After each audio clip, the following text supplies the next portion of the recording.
Today, we're very excited to have Matthew Braman on our show of Mastering Counseling. He is the esteemed founder and CEO and therapist of Verve Psychotherapy. Thanks for being here today, Matthew. Becky, thanks for having me. It's a pleasure to be with you. We're so glad to talk, and it's always fun to meet people around the country. He is on the East Coast, but we found out in our discussion earlier that he grew up just an hour away from where I am in Michigan. So welcome back to the Mitten. It's good to be with a fellow Michigander here. Yes, for sure. I think our accents match. So not that we really have one, but anyway. All right, well, let's hear about Verve Psychotherapy. You have been working in this industry for at least a decade. Why don't you go back to the beginning and tell us what inspired you to begin this, especially with a focus on new dads and the demographic of men?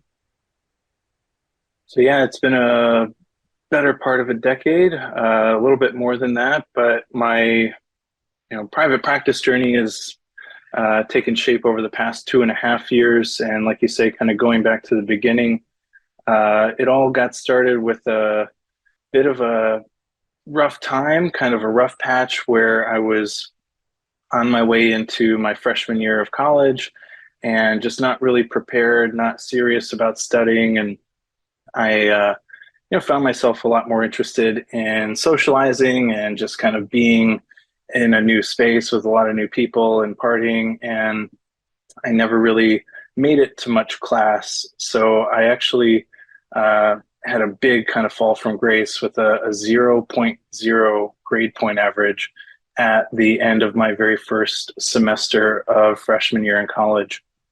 So, kind of a bit of a rock bottom and a lot of big, heavy feelings, a lot of self-reflection and conversations with, my family and people around me. So I had to make some decisions and sort out what I was going to do from there. So I found my way into community college at Washtenaw Community College and taking a lot of psychology courses. Had this kind of, small vision of showing up maybe as a psychologist and working with teens and kind of young adults, just maybe in a vulnerable place, kind of like I was going into freshman year, and maybe trying to be that support person for them. So that put me on a path of abnormal psych and counseling psychology and social psychology. I was just very interested in all of that. I found my way making transition to Eastern Michigan University, where I was encouraged to check out a social work program. And, it was kind of the discussion like, hey, if you want to, work in counseling, you can, take a social work degree and you won't have to be so far in, maybe student debt by taking years and years of schooling in a counseling program for psychology. So I found my way into an internship working for the Michigan Prisoner Reentry Program out of Catholic Social Services of Washtenaw County.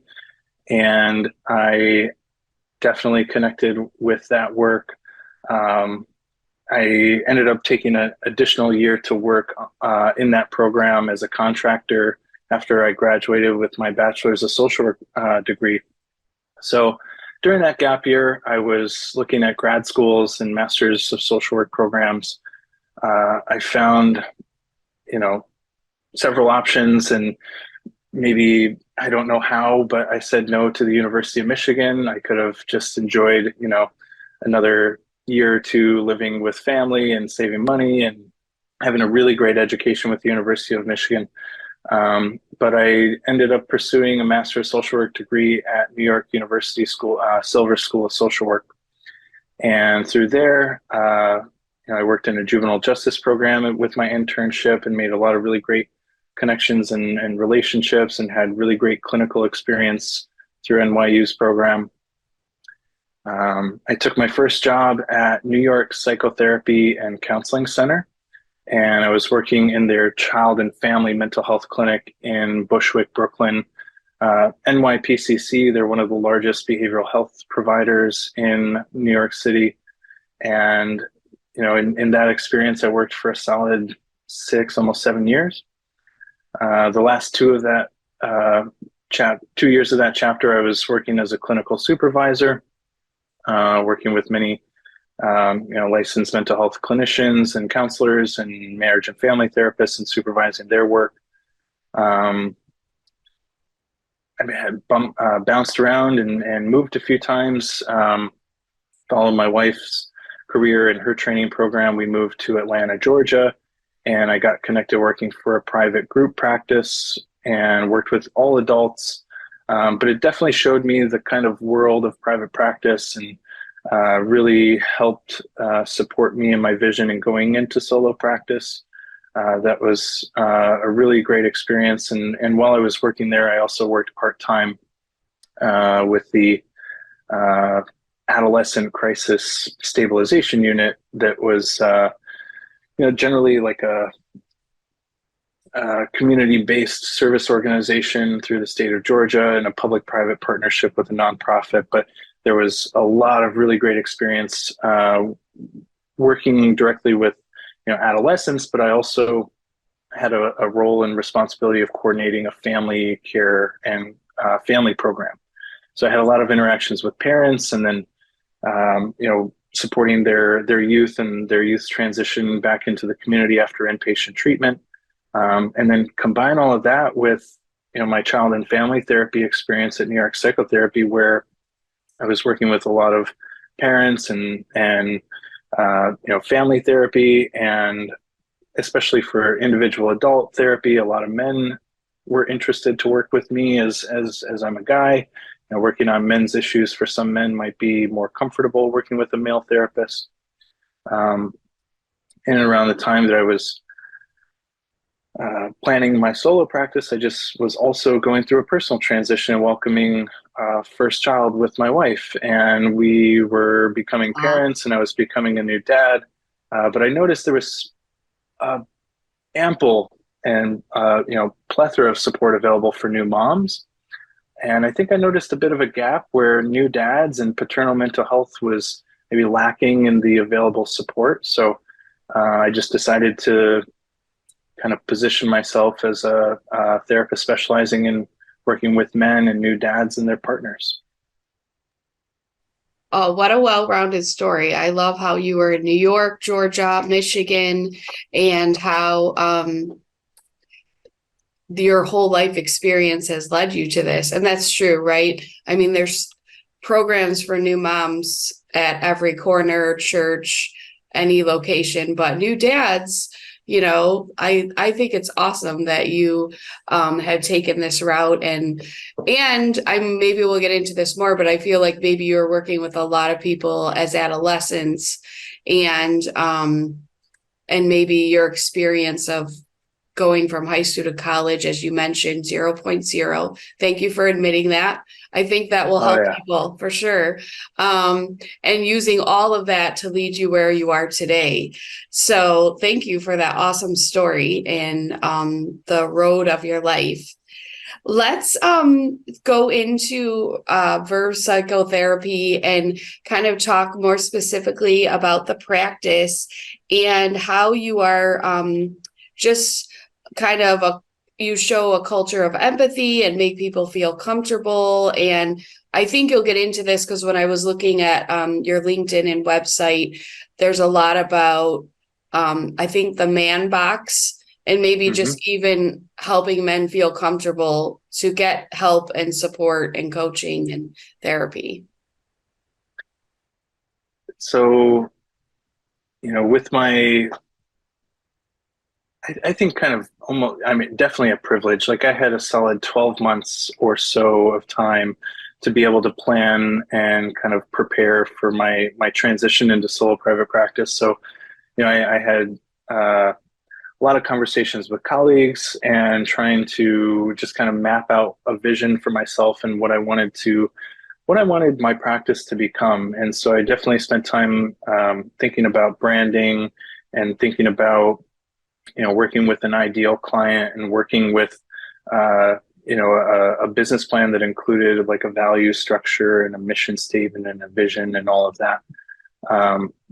So I think at kind of the early phase, I was very much interested in trying to just get the ball running and get on the ground and start building up, a group of clients to work with. I made a decision to make sure that I was going to keep my practice accessible and keep it something that would hopefully align and fit with, the ideal client, and something that, men would feel comfortable reaching out to me. So yeah, I've had to do a lot of maybe like just kind of deep dive into different resources, and along the way, especially in like the sorts of topics on like men and masculinities, Tony Porter, he's a founder or co-founder of an organization called A Call to Men, and it's really an organization trying to lift men up and lift the community around men up, focused on like nonviolence and trying to reduce gender-based violence. So the man box is basically a concept and term coined by that organization, A Call to Men. It's generally a concept, and like I said, a box that men are put into, and kind of as a product of their like cultural, social conditioning and programming and training as boys who become men. And it's full of rules, and it's very oppressive. And, if you step outside of the man box, quote, quote, then you're policed for any kinds of violations, which, generally the rules are that you have to, be strong and tough and don't show emotion, and, be the kind of provider and be the protector. And there's all these kind of stereotypical concepts of men. And so I think, obviously, just in general, like therapy and emotions, it's kind of maybe feminized and therefore devalued, and just kind of not a part of many young boys and teen boys and male experiences growing up. And so I think that trend is that kind of stereotype, typical trend has been shifting over the past decades. But it's, kind of rooted in patriarchy and rooted in that kind of traditional form of masculinity that, I think really victimizes and does a big disservice to not just men, but anyone and everyone. So in my vision for my practice, I wanted to make sure that I was able to normalize and validate men and their emotional, relational lives. And, I think in my branding, kind of deciding on a name for my practice and picking Verve as like enthusiasm and spirit, trying to empower all of that in men. That's kind of a collection of thoughts and ideas I have on all of that. Thanks for bringing up the name Verve, because it did stand out to me, and I wanted you to share why you went with that word. So I like it. I have 4 of my own kids, 2 of which are boys. So I appreciate the work, that you're talking about, because there are a lot of stereotypes and even just a lot of man bashing all around, right?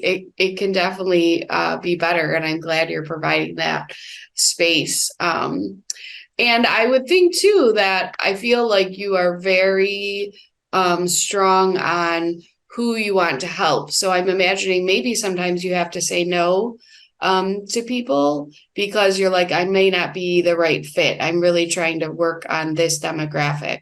Have you found that to be the case yet, or no? I'd say yes, especially in the past year and a half, when I've found a lot more stability in my practice. That first like 6 to 12 months, it's a bit of a pressure to get the ball rolling and get things stabilized. I think there's statistics about like small business in general, and even like in the mental health world of private practice, like it can be very challenging to refer clients out appropriately, because you, as a solo private practitioner, want to keep the lights on and pay your bills, and anybody coming to you ready to pay for therapy, or maybe in a position of just kind of saying yes to everyone. So over time, I've been able to stabilize things, and I've definitely found some solid success within the past year and a half of my 2.5 year practice journey. But yeah, I've had to reconcile for myself that I'm not meant to be everyone's therapist, and I think helping people in this way, where I can be a bit more selective about who I work with and who I can be a good fit to work with. That sort of approach, I think, ultimately benefits my clients, benefits me as a therapist, and especially supports my own like self-care and like work-life balance. I mean, one thing I wanted to prevent going into solo private practice was being overworked and underpaid, just as I maybe have experienced in past positions and chapters of my career. And so I really wanted to make sure that my practice would work for me and my family. And I know, especially over the past 2.5 years, but even before that, I think I do my best work as a therapist when I'm working with clients who I know I can relate with, and who I know I can really understand and see their pain points, and really offer something to give them that roadmap and vision towards, whatever their therapy goals might be. But of course, I've got maybe a bit of my kind of mindful masculinity agenda, and the message that I would like to be able to share about men and masculinity and fatherhood, for sure, and relationships in general. No, I'm sure your clients appreciate you honing in and just becoming more and more of an expert in how to help all different kinds of dads and men. So very cool. Let's talk about when you do accept a client and you feel that it is a good match. What are some of the ways that you foster a partnership between you and your clients, and helping them to achieve that emotional well-being and even resilience, as especially becoming a new parent is so life-changing, and just helping them navigate day to day? Can you talk about some of those specifics in that life transition and what might take place in your sessions? So, coming from a couple different angles, part of my master's social work program internship, I was exposed to and trained with what's called solution-based casework, which has a lot of grounding in solution-focused therapy. And in general, I think that has helped me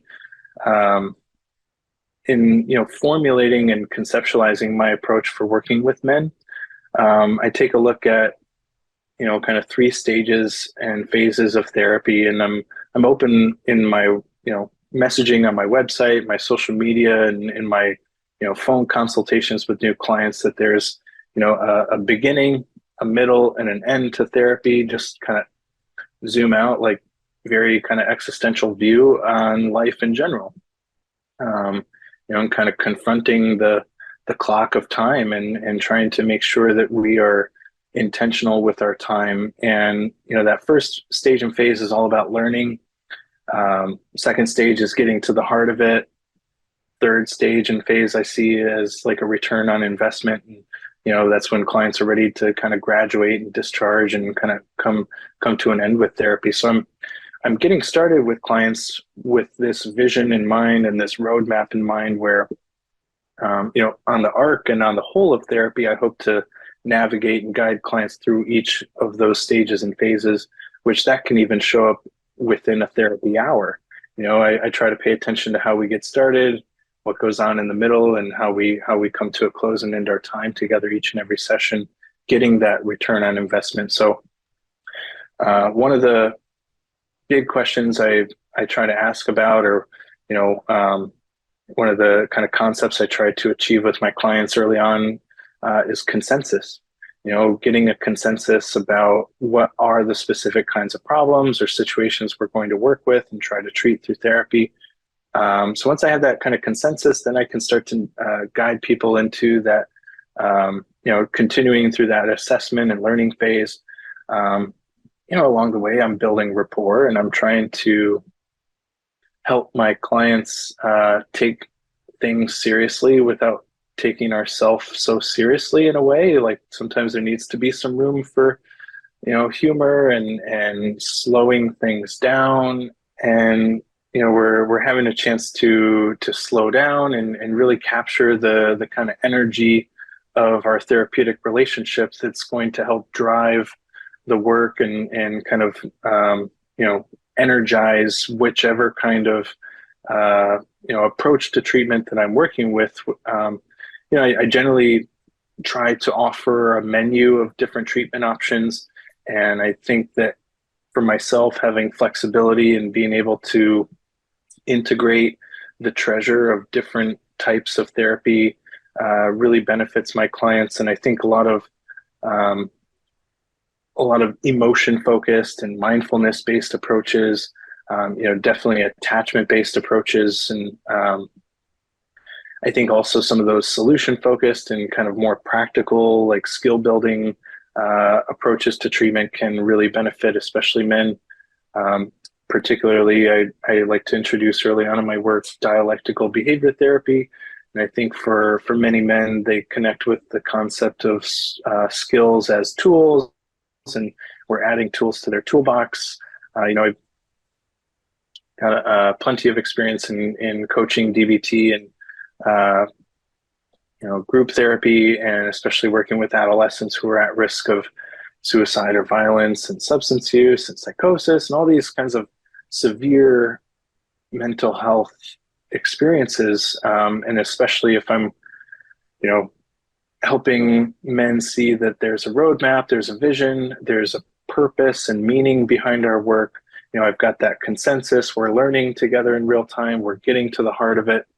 I speak with a lot of men about how heart work is hard work, and that kind of mindfulness based approaches can help guide us and navigate to the more of that somatic work where a lot of like cognitive forms of treatment that's very cerebral, like up here in our brain. So I say we're going to use our brain to change our brain, speak about neuroscience and how we're untangling old behaviors and those neural pathways and trying to just kind of create new neural pathways. And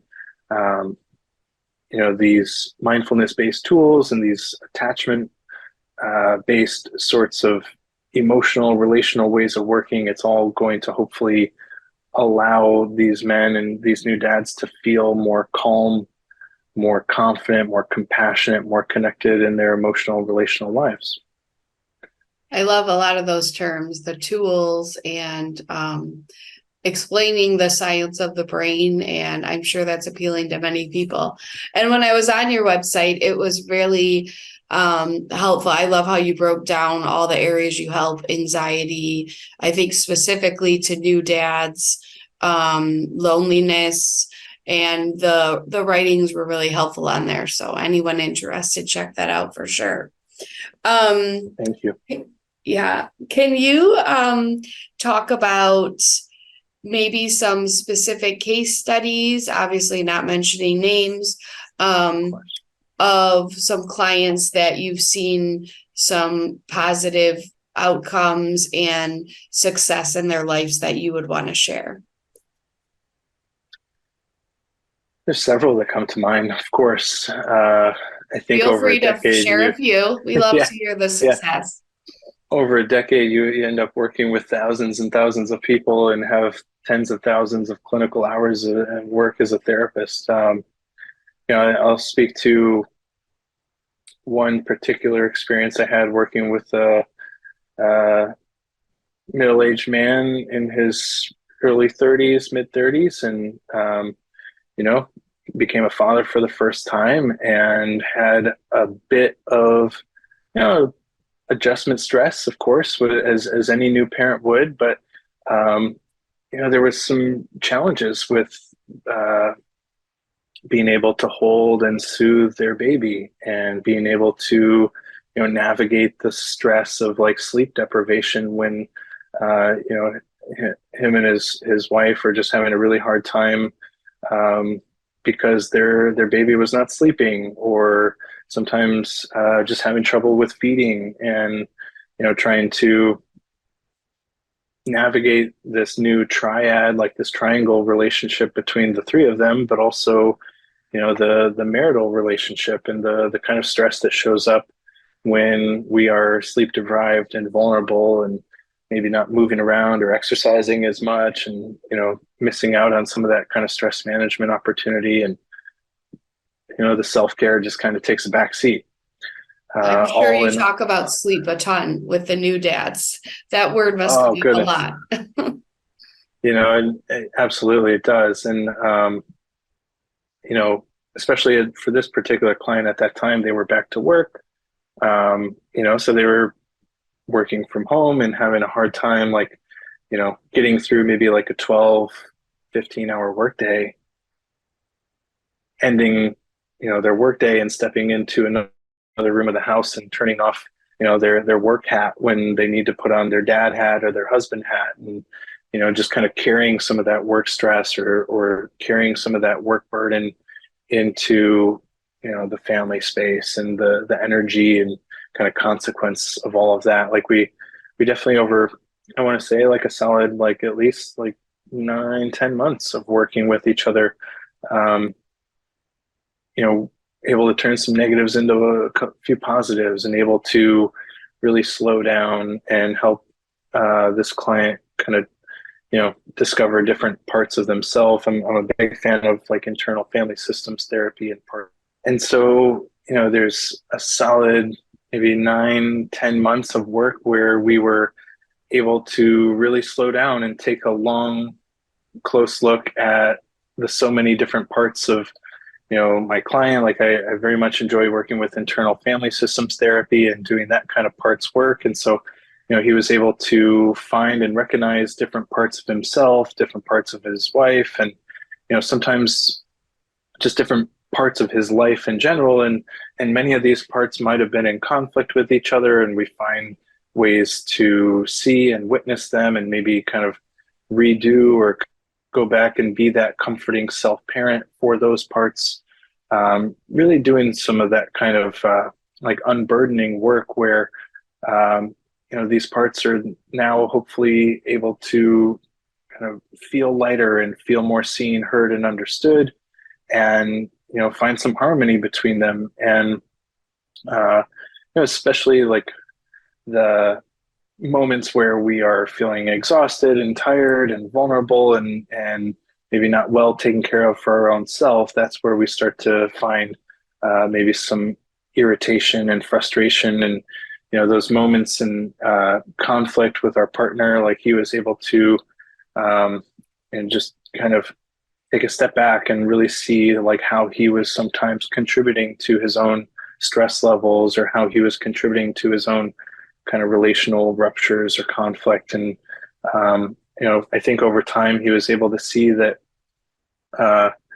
he was dancing with his partner in a way that was just not always aligned with their preferences, and sometimes being a bit too quick to shut down his partner, or a bit too quick to withdraw and kind of shut down, or start maybe stonewalling his partner. And so really trying to maybe find some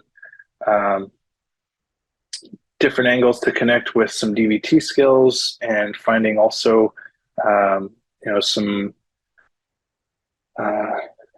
like insights and understanding about relationship dynamics and distress cycles, and how the more he did something, the more his wife did something, or the more his wife did something, the more he did something, and that kind of relationship dance. And like EFT, or emotionally focused therapy tango, how he really had the ability and was able to take some of his experience in therapy and sprinkle it into his day-to-day life, and really change the way he was dancing with his wife, where he was able to, okay, if they did experience some kind of rupture or conflict, they were able to see and recognize the cycle and make a repair attempt much more quickly. And that sort of stuff, I mean, it has a huge impact overall, for the child, for the family as a whole, for my client's sense of self and self-esteem, and for his wife. And it's just fascinating to me to visualize like the kind of ripple effect that has on families and communities. No, I'm so grateful for your work because I work in a school and there's so many families who are crumbling within communities. It's so devastating. And I love the metaphor of the dance or the tango. When we've had another marriage therapist on here, she referenced that a whole lot. And it's a really great metaphor for people to see how the dance is going, basically. So yeah, lots of I'm glad for you sharing the story of that family. Um, let's talk about, maybe you've mentioned it a little bit, and we've talked definitely about roadmaps, but in thinking about timelines when you work with a client, building the roadmap, and what are some maybe set goals that you try to encourage them to make? Do they make short-term goals and long-term goals, or how does that all work itself out with a client? Tell you one common way that I approach like goal planning, and this shows up very early on in the, maybe sometimes in the first session, maybe second or third session. It comes from a type of therapy approach, what's called collaborative therapy with multi-stressed families. And I'll ask clients, like maybe especially clients who are parents and they have children, no matter their age, I'll say, 20 years from now, just want you to imagine that I'm having a chance to talk with your adult son or your adult daughter, and I'm asking them about their childhood and how they would describe their childhood and the role that you played in it. How would you want and how would you prefer them to answer a question like that? And so at that point, I'm getting them to really step outside of the present moment. We keep one foot here in the present, we kick another foot way down into the future. So I start with a long-term vision way outside of the here and now, 10, 20 years from now. And depending on the client or the situation, sometimes I might ask like something about 5 years from now, and maybe they don't have children. So I'll ask them about 5 years from now, how would you want your spouse, your partner to describe their relationship with you? So I'll start to hear and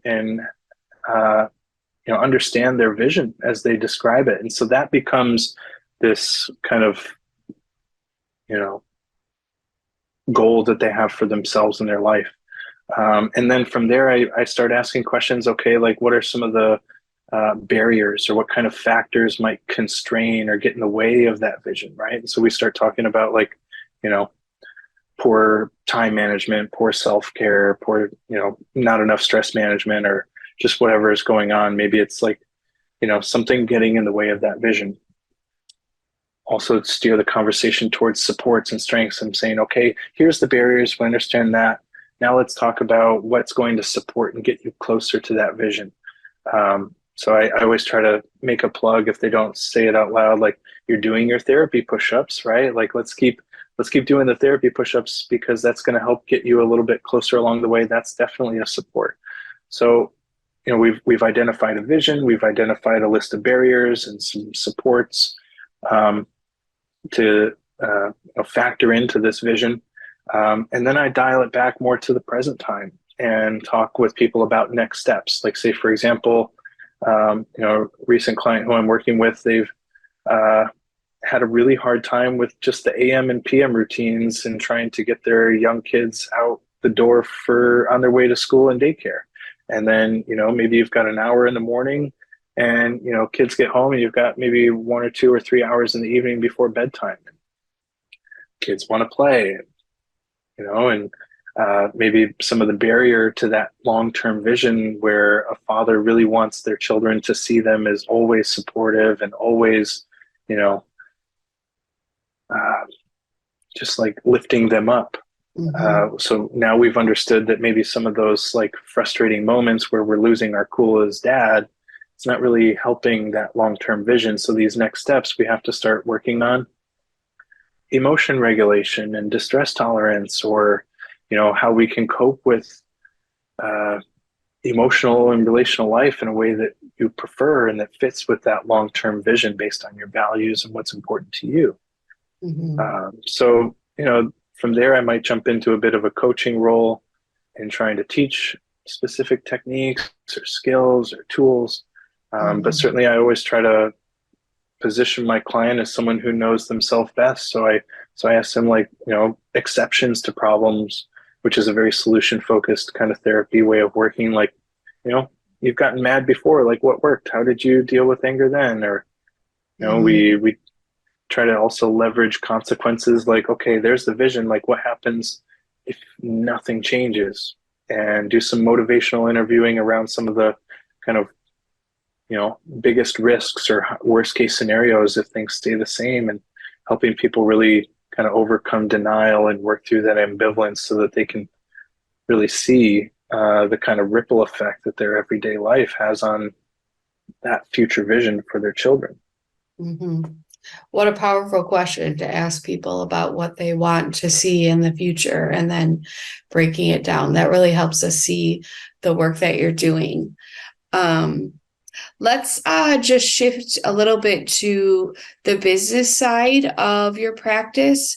And what are some of the tools you might want to give to future therapists or counselors in regard to business parts of billing, maybe online presence, being out in the community?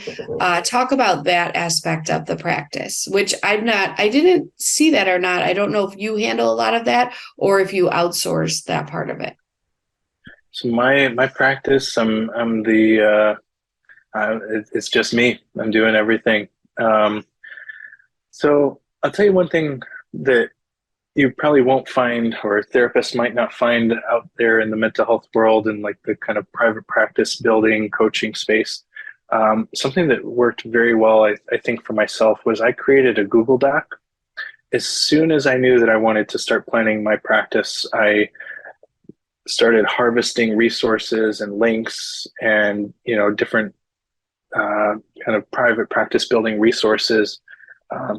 I had different sections. So I had a section on billing, I had a section on finances, I had a section on electronic health records, and I would, along the way, find myself Google searching or, just finding out about different resources or things that I knew I would want to pay attention to. So a long time, I was generating this, basically like a Google Doc of resources. And maybe I wasn't ready to pay attention to like website building resources, but I was coming in contact with them, so I would save them for myself. So that way later on, I could definitely refer back to it. And that's something that I still, even to this day, refer back to.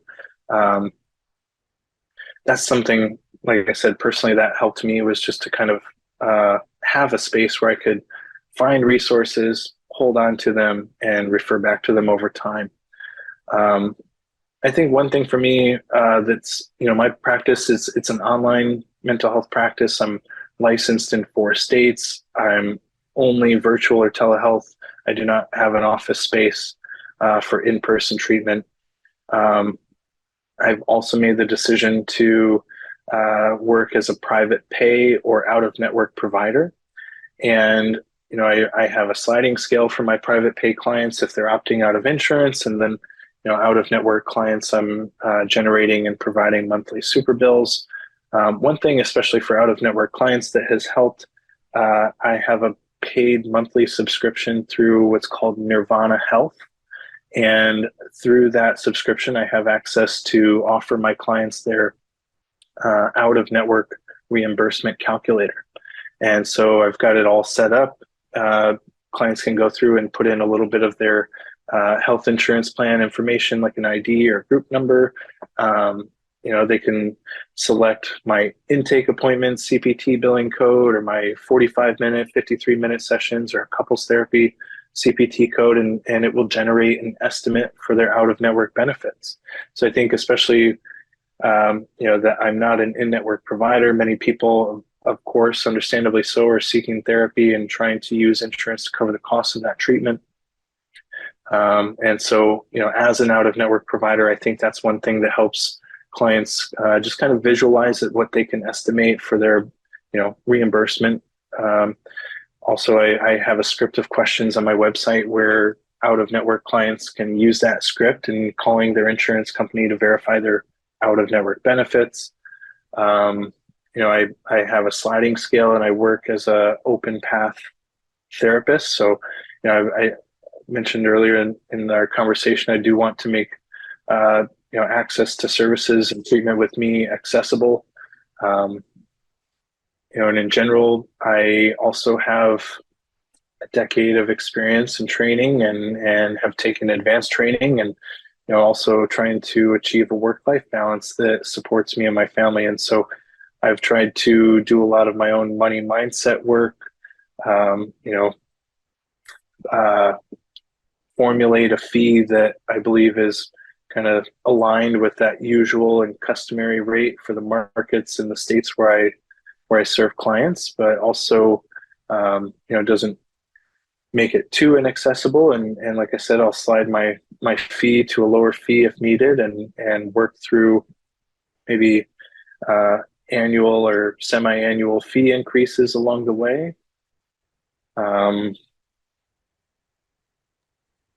These are a few thoughts coming up for me, but as far as I think perfectionism is kind of a myth. And so maybe there's that pressure. Of course, you need clients as a therapist starting out, and you need to generate income, but you don't have to do everything all at once, and you don't have to do everything to a perfect standard. Sometimes it just has to be. It doesn't have to be perfect, and you just got to put it out there and let it be like a living, breathing kind of work in progress over time. So, Sure. as far as social media goes, I'm involved and active with my social media, but I try not to let it dominate or overwhelm or take up my time. That's, I think, maybe one area, and along with maybe like the SEO, like the kind of website copywriting sort of stuff. If I was to outsource, or I haven't yet, and maybe I will in the future, but if I was to, hire some support and help, those would probably be areas that I would focus on. I'm going to slow down. Let you jump in. Oh yeah, no. I love that you have the script for your clients to talk to insurance agencies, because I think a lot of people working with insurance, whether medical, for therapy, it's often a challenge. And so I think giving people the words to know how to explain exactly what they're getting, what they need, and how that translates is huge. So that's a really good detail that you shared. And you kind of touched on this a little bit, like as on the business side and looking into maybe some help with SEO or maybe more or less social media. I mean, it's all relative, right? You may have enough clients that you're like, why do I need to do this? But if you ever did in the future, but just share with us, as far as the whole practice goes, what do you see in your roadmap in the next few years that might change, or you're working on, or do you feel like staying status quo might be the path for you in the next 5 years? So I think for me personally, I had a really important role model. The owner of the group practice who I worked for, they had established themselves in a solo private practice and then scaled their business into a group practice. I definitely have that kind of vision for my own practice. It's not yet been an option for me to pursue. Of course, that option has been on the table, but I think me personally, I really just wanted to get into like that first year, second year. I'm now 2.5 years in, and so I'm flirting with that third year. It's coming up. I think at some point in time, I'll like you say, maybe within the next 5 years, I would very much like to be scaling my business into a group practice and hiring clinical associates as like staff therapists. I think for me also, I've the past few months, I was doing the trainings and taking the exam for the postpartum support international perinatal mental health certification, and joined PSI as a member. I joined a few other professional membership groups that, along with PSI, I joined a local, regional group where I am in the Baltimore area called the Baltimore Mental Health Perinatal Mental Health Professional Study Group.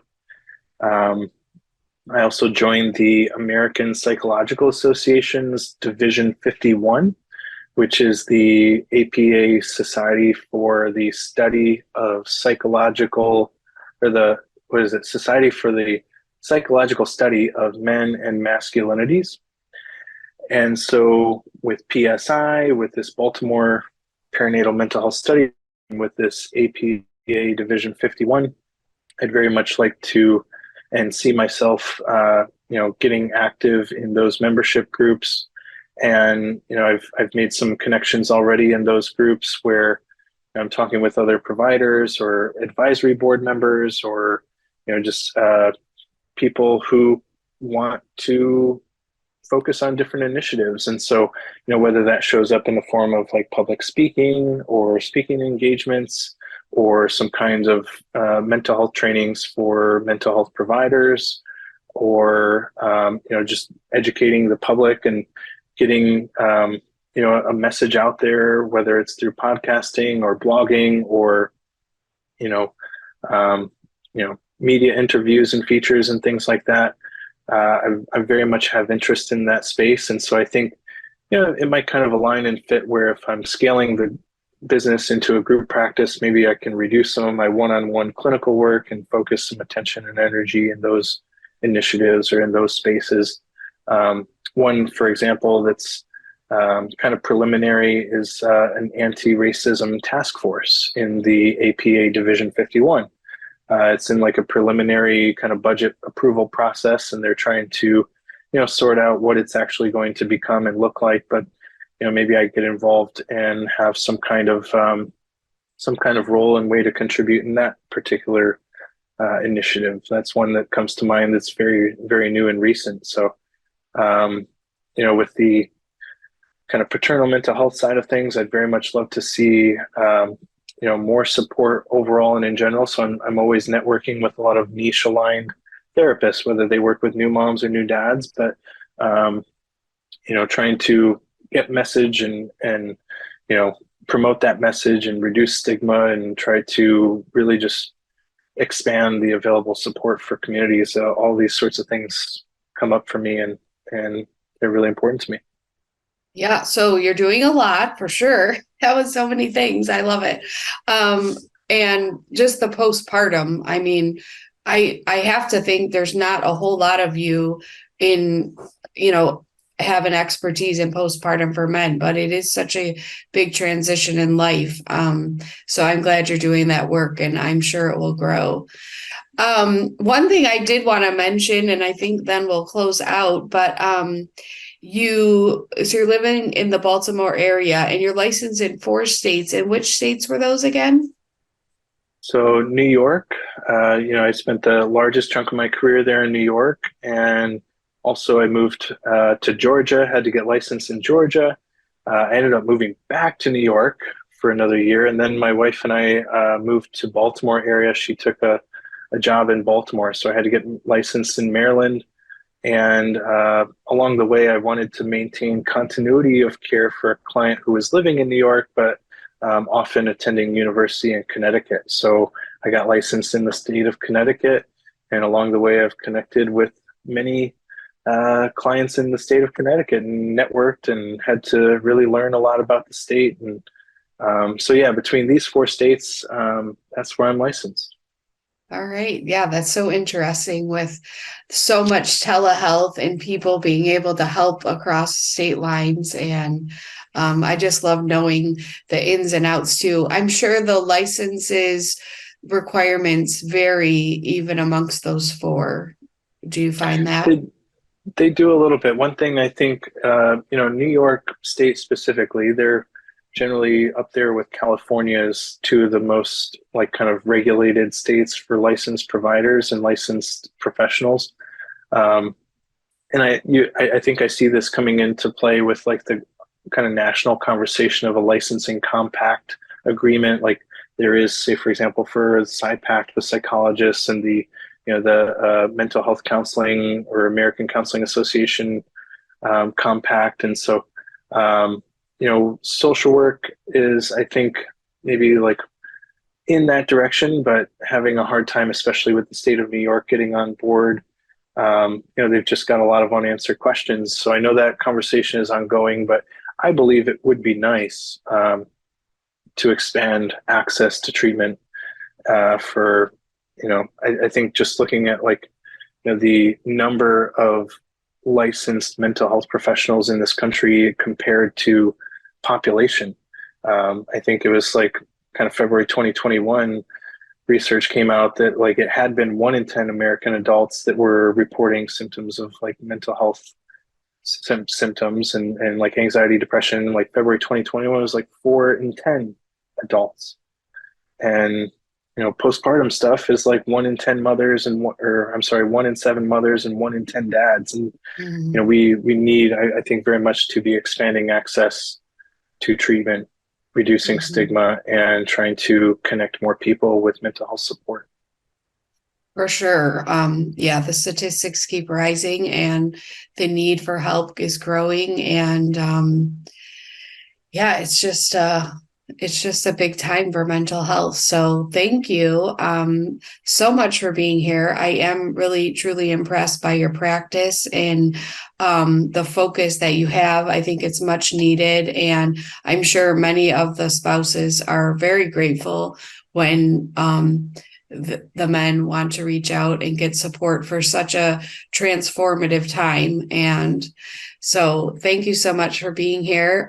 To our listeners of Mastering Counseling, I hope that you will stick with us, comment on this, reach out to the people that we've interviewed, explore their websites, and just let us know what you're looking for. We look forward to the future of more podcasts and episodes as we talk about the business side of counseling and the work that therapists are doing all around the country. We wish you a beautiful day and thank you for tuning in. Take care.